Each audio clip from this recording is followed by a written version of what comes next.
Yanzu aka samu rahoto cewa 'yan kungiyar Lakurawa sun tabbatar da sadaki naira 1,500 akan kowace 'ya mace 'yar shekara 15 zuwa sama a karamar hukumar Mashingo a wani ƙauye da ake kira Zugurma. Su dai wa'annan Lakurawa sun kasance tun a kwanakin baya suna addaban jihar Neja a yayin da suka haɗa hannu wajen tada wato fitintinu da kayan baya a jihar Neja a yayin da suke iya garkuwa da mutane ma har su kashe waɗansu, amma sai dai wannan karan kuma an ga cewa kungiyar Lakurawan sun zo da wani abu sabo wanda mutane ba su yi tsammani ba a yayin da aka gansu da manya-manyan mashina da bindigu suna yawo a jihar Neja, har ya kasance ma sun saka wani doka wanda ya shafi aure da zamantakewa. Suka saka naira 1,500 a matsayin sadakin kowace 'ya mace wanda za a aurar daga shekara 15 zuwa sama, kuma sun tabbatar cewa dole hakan za a yi, amma har yanzu jami'an tsaro ba su fito sun karyata wannan bayani ba, kuma har yanzu ana sauraron jami'an tsaro da su fito su bayyana wa mutane gaskiyar lamarin. Shin da gaske ne wa'annan Lakurawa suna nan a Zugurma da ke karamar hukumar Mashingo a jihar Neja,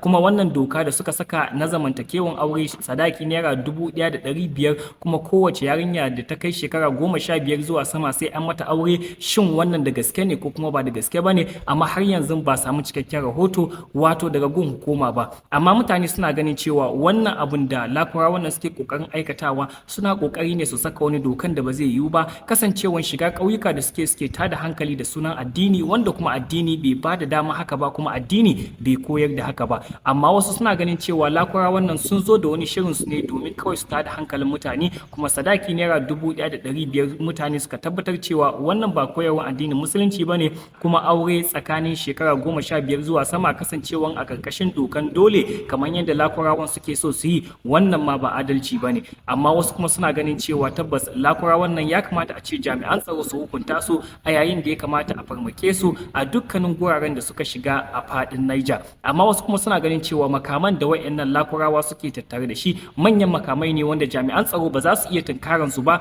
ballata ma har su yi fada ko kuma su yi nasara a kansu. Shin kuna ganin cewa jami'an tsaro za su iya daukar kwakwaran mataki akan wayannan Lakurawa su kwarbar da su gabaki daya, su fitar da su a jihar Niger gabaki daya, kuma wannan doka kada ta yi aiki? Ko kuma kuna ganin cewa Lakurawa wannan a shirye suke su yi komai domin kasancewan sadaki ya tabbata a naira 1,500? Shin a matsayinka na musulmi, shin kana ganin cewa wannan koyarwar addinin musulunci ne aure tsakanin shekara 15 kuma sadaki a naira 1,500? Shin a matsayinka na musulmi, shin kana ganin hakan daidai ne ko kuma ba daidai ba ne? Menene ra'ayi?